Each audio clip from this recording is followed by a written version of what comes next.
あなたに一つ、非常に残酷な質問をさせてください。同年代の50代の人たちは、一体いくらくらい貯金を持っていると思いますか？そして、あなたは彼らと比べて、買っていると思いますか？それとも負けていると思いますか？ニュースや雑誌、あるいはネットの経済記事を開けば、50代の平均貯蓄額は、なんと1900万円。なんて見出しが、これでもかと踊っています。これを見て、心臓がぎゅっと縮まった方。嘘だろ、自分は全然足りないじゃないか。みんな裏でそんなにしっかり貯めているのか。と、焦りと落胆を感じたこと、ありませんか？毎日満員電車に揺られ、理不尽な上司に耐え、身を粉にして真面目に働いてきたはずなのに、自分だけが人生のゲームから取り残されているような、そんな強烈な孤独感と敗北感です。もしそうだとしたら、まずは大きく深呼吸をして、どうか安心してください。その1900万円という数字は、あなたを焦らせるために作られた、いわば幻の数字だからです。前提として、結論は人によって変わります。今日は初心者がつまずきやすいポイントに絞って話しますが、この平均値というのは、統計学の残酷な罠なのです。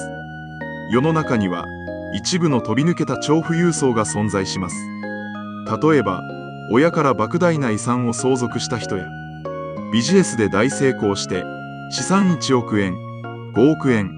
さらにそれ以上を持っている人がいます。彼らのような一握りの人間が、平均値をぐんと頭上に吊り上げているという罠が一つ。そしてもう一つの残酷な罠。実は平均1900万円というデータは、貯金が1円でもある人たちだけを切り取った都合の良い数字なのです。貯金がゼロの人たちも含めた、私たち一般的な会社員のリアルな生活実感とは、全くかけ離れた絵空事の数字なのです。では、現実を見ましょう。貯金ゼロの人も含めた全世帯のデータで、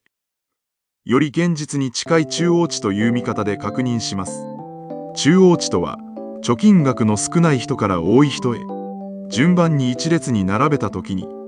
ちょうど真ん中に来る人の数字です。クラスのテストの点数で言えば、ちょうど真ん中の順位の人の点数です。この中央値で見ると、その額は、1900万円からなんと約300万円まで、一気に劇的に下がります。なんだ、たったの300万円か。自分もそのくらいはなんとか持っているぞ。じゃあ、日本の半分よりは上にいるんだな。そう思って、ほっと胸をなで下ろした方、いらっしゃるかもしれません。自分は普通なんだという安心感は、何よりの薬になります。しかし、ここで最大の、そして最悪の警告をさせてください。300万円あるから、まあ半分より上だ。大丈夫だ。もしあなたが今、そう思って安心したなら、10年後、高確率で経済的な行き詰まりを迎えます。老後の生活崩壊へのカウントダウンが、今この瞬間から始まってしまいます。なぜなら、今の日本は、かつての貯金さえしていれば安全という、ぬるま湯のようなデフレの時代を完全に終え、インフレという静かなる怪物が、あなたが銀行に預けている現金の価値を、毎日毎日、音もなく削り取っていく、残酷な時代へと突入しているからです。今日は、最新のデータをもとに、50代の資産階級の残酷な格差と、あなたが今、ピラミッドのどの位置にいるのかという現在地、そして、その階級から抜け出すための、次の一手を完全解説します。周りの人と比べて安心するためではなく、インフレという荒波を乗り越え、経済的な崩壊を回避して、正しい航路を引き直すための、現実の地図をお渡しします。ようこそ、お金と自由の航路へ。船長です。本題に入る前に、なぜ私たちが、これほどまでに、他人の貯金額や平均値を気にしてしまうのか。その痛々しい心理と、見せかけの金持ちの罠について、少しだけ私の恥ずかしい過去をお話しさせてください。かつての私自身が、まさにそうでした。自分の貯金額の少なさに強烈に焦り、1000万円の壁が見上げるような絶壁に見えていました。給料はなかなか上がらないのに、周りの同僚たちは、郊外に立派な一戸建てをローンで買ったり、週末には家族で海外旅行に行ったり、最新の外車や SUV に乗り換えたりしていく。会社の飲み会に行けば、株でこれだけ儲かったという景気のいい話や、子供を有名な私立大学に入れたという自慢話。私は、そんな彼らと自分を比べては、勝手に劣等感に苛まれていました。会議室で真面目な顔をして仕事の話をしていても、相手の目を見るのではなく、相手の手首の時計や、スーツのブランド、足元の革靴をチラチラと目で追ってしまったり、そして、その不安と惨めさを紛らわすために、私が何をしたかというと、見栄を張ったのです。大して貯金もないくせに、貯金やボーナスをつぎ込んで、スイス製の有名ブランドの高級時計を何本もコレクションしたりしていました。重くて、分厚くて、キラキラ光る時計です。毎晩、その時計を専用のクロスでピカピカに磨きながら、俺はこれだけのものを買える人間なんだ。決して負けていないはずだと。手首の重さで自分を大きく見せようと、躍起になっていたのかもしれません。私の同僚にも、高い年収を稼いでいるのに、いつもお金がないと言っている男がいました。彼は高収入貧乏の典型でした。稼いだ端からマンションの家賃や外車のローン、高級レストランでの食事やデートに消えていく。彼もまた私と同じように見栄の牢獄に囚われていたのです。そんな自分を振り返ると本当に滑稽で愚かだったと思います。心の中はすっからかんで、将来や老後への不安で押しつぶされそうなのに、外見だけを派手に取り繕って、一時的な安心を買おうとしていたのかもしれません。今思えば、当時の自分には高級時計も全く似合っていなかったと感じます。しかし、ある時気づきました。どんなに高級な時計を巻いても、同僚より高いオーダースーツを着ても、他人の目を気にして、資産額や持ち物でマウントを取り合っていても、胸の奥底にある老後への強烈な不安は1ミリも消えないということに、むしろ見栄にお金を使えば使うほど手元の現金は減り、不安は雪だるま式に大きくなっていきました。そこで私は大きなパラダイムシフト、価値観の180度の転換を行いました。見栄の象徴だった何本もの高級時計を箱に詰め、休日に買取店へ持って行き、身を切られるような思いで全て売り払いました。かなりの額で売れましたが、買った時の値段には及びませんでした。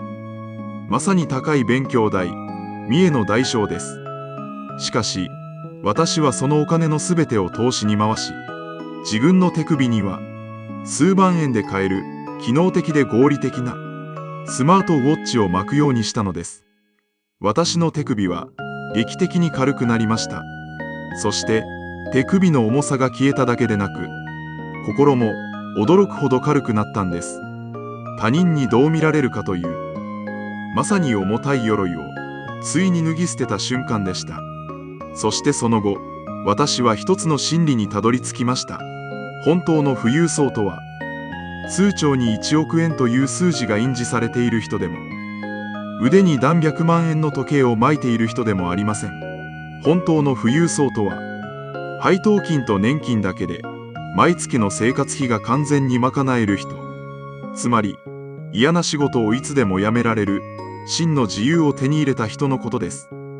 この自分軸のゴールに気づいてから、他人の貯金額や平均値はどうでもよくなりました。比べるべきは他人ではなく、自分の生活費と自分のキャッシュフローのバランスだけだと、心の底から腑に落ちたからです。さて、この私の恥ずかしい失敗談と気づきを踏まえた上で、最新の50代の資産階級ピラミッドを見ていきましょう。これが残酷な真実です。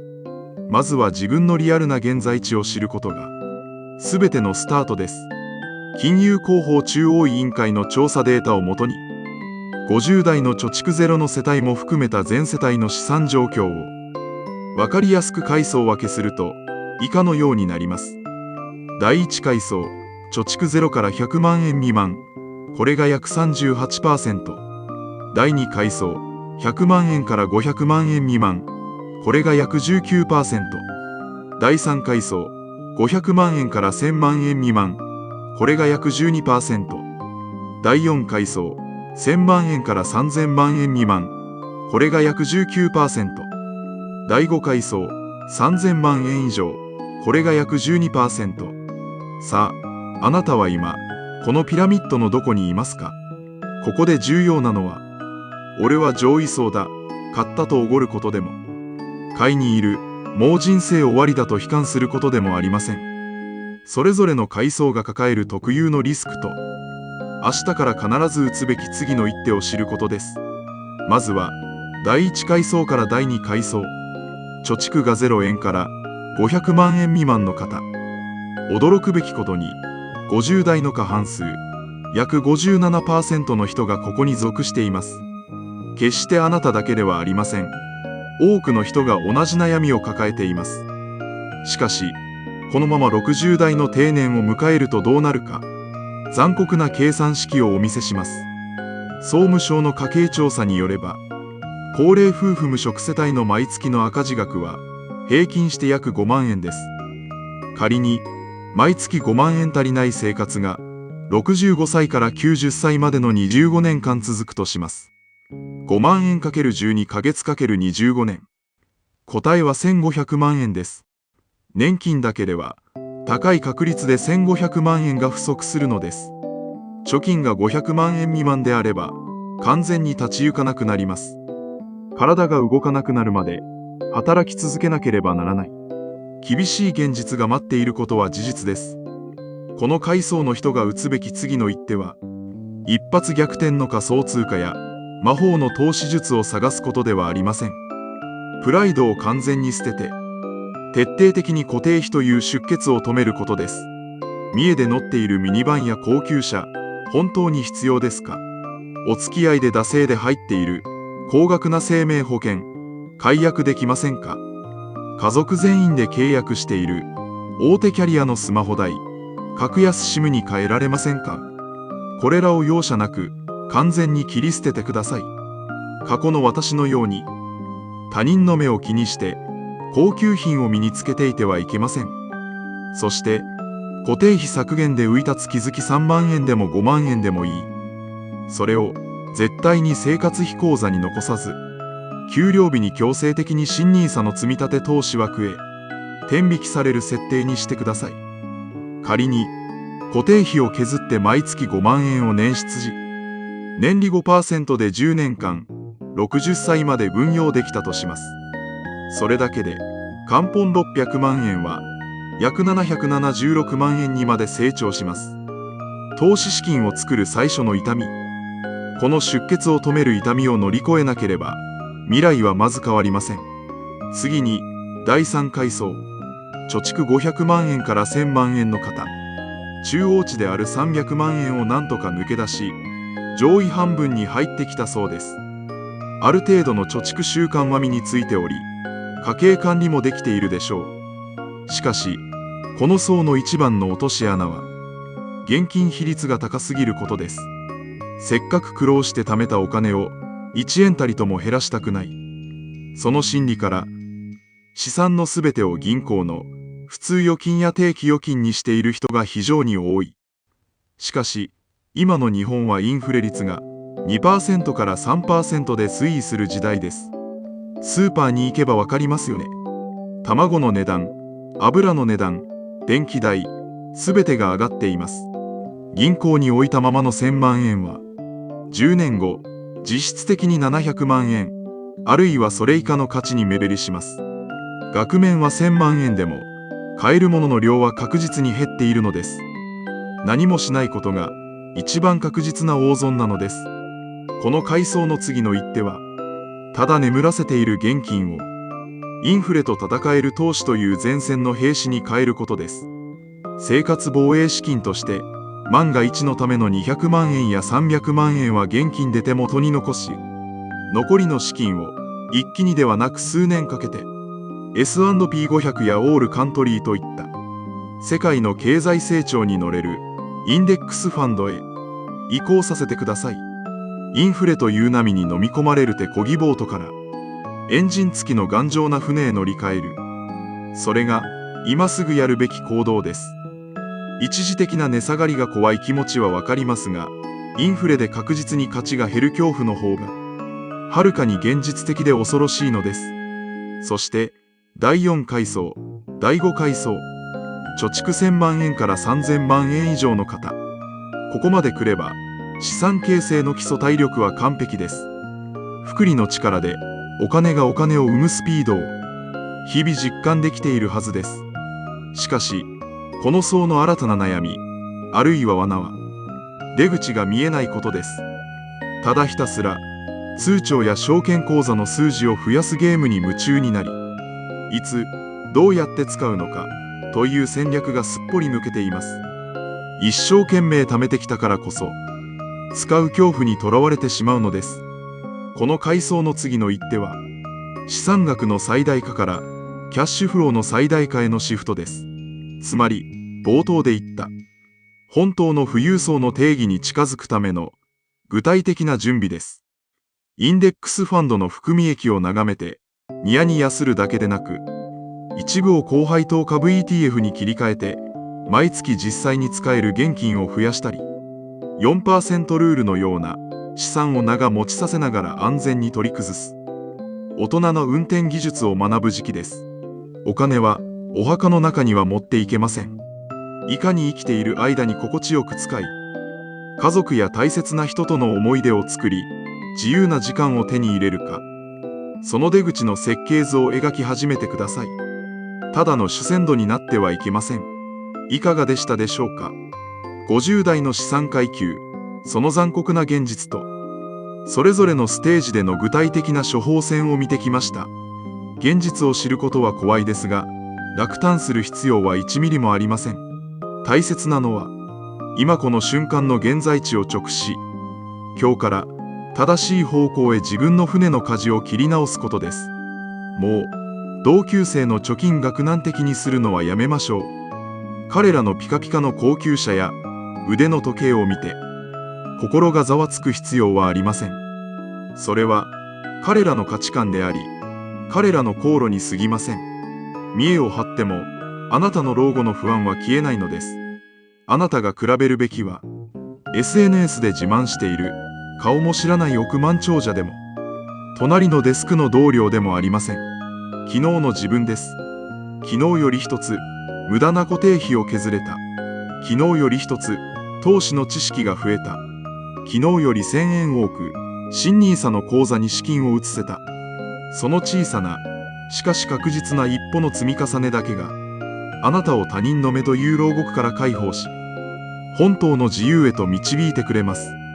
時計の針は戻せませんが、今この瞬間が残りの人生で一番は回避です。50代からでも決して遅くはありません。見栄という重い荷物を海へ投げ捨てて、身軽になって新しい航海へ出発しましょう。私もこの航路を皆さんと一緒に進んでいきます。もし今日の動画を見て、自分は今この階層で今日からこんな一手を打とうと思う。過去にこんな見栄を張って大失敗した。そんな決意や体験談があれば、ぜひ恥ずかしがらずにコメント欄で教えてください。あなたのリアルな声が同じように悩む誰かの大きな勇気になり、背中を押すことになります。また、この動画が少しでも役に立った。スマートウォッチ最高だぜと思ってくださった方、高評価ボタンを押していただけると、船長が動画を作る何よりのエネルギーになります。このチャンネルでは、これからも50代からの人生を豊かにするための本質的な情報だけを忖度なしで発信していきます。私と一緒に賢く、したたかに人生の後半戦を楽しんでいきましょう。それではまた次回の動画でお会いしましょう。